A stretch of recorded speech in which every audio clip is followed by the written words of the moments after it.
আসসালামু আলাইকুম সবাইকে মেহেদী হাসান ডেইলি টকে স্বাগতম। আমি মেহেদী হাসান, প্রফেশনে একজন ডিপ্লোমা ডেন্টাল টেকনোলজিস্ট। আমার মূল উদ্দেশ্য হচ্ছে ভিডিওর মাধ্যমে মানুষকে মুখ ও দাঁতের বিষয়ে সচেতন করা। তাই প্রতি মঙ্গলবারের মতো আমি আজকেও হাজির হয়েছি কিছু পরামর্শমূলক কথা নিয়ে। তবে হ্যাঁ, আজকে আমি কোনো চিকিৎসা পরামর্শ দিব না। আজকে কথা বলবো বাংলাদেশ বা আমাদের এই অঞ্চলের মানুষগুলোর কিছু ভুল ধারণা নিয়ে। তাই আমি আমার চেম্বারের বাস্তব দুটি অভিজ্ঞতা আপনাদের সাথে শেয়ার করছি। গত কয়েকদিন আগে আমার চেম্বারে একজন মধ্যবয়সী ভদ্রলোক হাজির হলেন দাঁতে খুব ব্যথা নিয়ে। উনি বললেন, ভাই আজকে 2 সপ্তাহ যাবত খুব ব্যথা দাঁতে, অনেক কিছু করেছি কিন্তু ব্যথা একেবারে কমতেছে না, কি করতে পারি? ওনার কথা শুনে আমি বললাম যে ভাই আপনি এই 2 সপ্তাহ আপনি কি করেছেন, ব্যথা কমানোর জন্য কি ট্রাই করেছেন? উনি একটু লজ্জার হাসি হেসে বলল, ভাই আমি হাতে তাবিজ পড়েছি, গলায় তাবিজ পড়েছি, কিন্তু ব্যথা কমতেছেই না।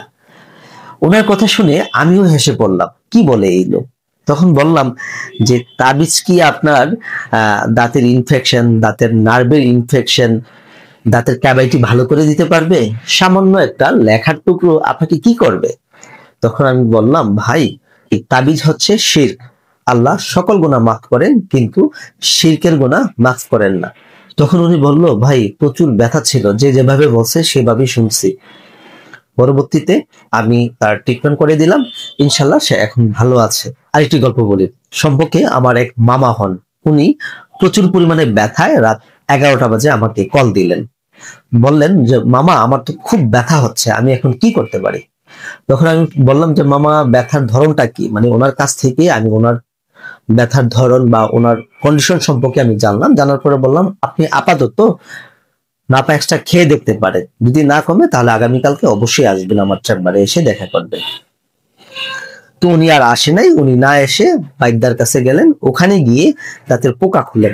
পোকা খুলে উনি আমাকে ফোন দিলেন যে মামা আমি তো দাঁতের পোকা খুলেছি, আমার এখন ব্যথা নাই, আমি ভালো আছি, আমি আর আসবো না। আমি ওনাকে বোঝানোর চেষ্টা করলাম যে মামা দাঁতের পোকা বলতে কিছুই নেই। উনি বললো আমাকে দেখাইছে পোকা। তারপর আমি বললাম, মামা দাঁতের পোকা বলতে কিছুই না, যেটা আছে সেটা হচ্ছে ব্যাকটেরিয়া, এটা খালি চোখে দেখা যায় না। না, ওনাকে আমি বোঝাতেই ব্যর্থ হলাম। পরবর্তীতে উনি ফোনটা রেখে দিলেন। প্রায় 10 থেকে 12 দিন পর আমার চেম্বারে আসলেন খুব ভয়ঙ্কর রূপে। তার চোখ লাল হয়ে আছে, মুখ ফুলে আছে, খুব বাজে অবস্থা। বললাম, মামা এই কি অবস্থা, পোকা না খুলেছেন, ব্যথা কমতেছে না? বললো যে ভাই না কোনো কমতেছে না, তুমি আমার এটা সমাধান করে দাও। তো পরবর্তীতে আমি মামাকে দেখলাম, দেখে যাই হোক দাঁতের এত খারাপ অবস্থা, বেশ কয়েকদিন আসা লাগলো আমার চেম্বারে। ওনাকে এনে ট্রিটমেন্ট দিলাম। ট্রিটমেন্ট দেওয়ার পরে বললাম, মামা কি অবস্থা এখন? বললো যে ভাগিনা, যদি আমি আগে আসতাম তাহলে আমার সময় টাকা দুটোই বাঁচতো, আর কষ্ট থেকে মুক্তি পেতাম।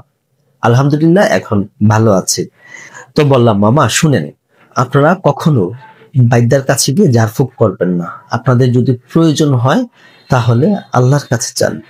কোরআনে কিছু আয়াত আছে, ওগুলো পরে হয়তো বা আল্লাহর কাছে দোয়া করেন, ইনশাল্লাহ হয়তো আল্লাহ আপনাকে ভালো করতে পারেন। তো বন্ধুরা, আমরা এই দুটি গল্প থেকে কি শিখতে পারলাম? দাঁতের ব্যথায় তাবিজ কোনো সমাধান নয়, এটা শিরক আর সময় নষ্ট। দাঁতের ব্যথা বাইদ্যা ঝাড়ফুঁক কোনো সমাধান নয়, এতে ব্যথা বাড়বে, কমবে না। আসল সমাধান হলো ডাক্তারের চিকিৎসা আর সৃষ্টিকর্তার উপর ভরসা। সবাই ভালো থাকবেন, আল্লাহ হাফেজ।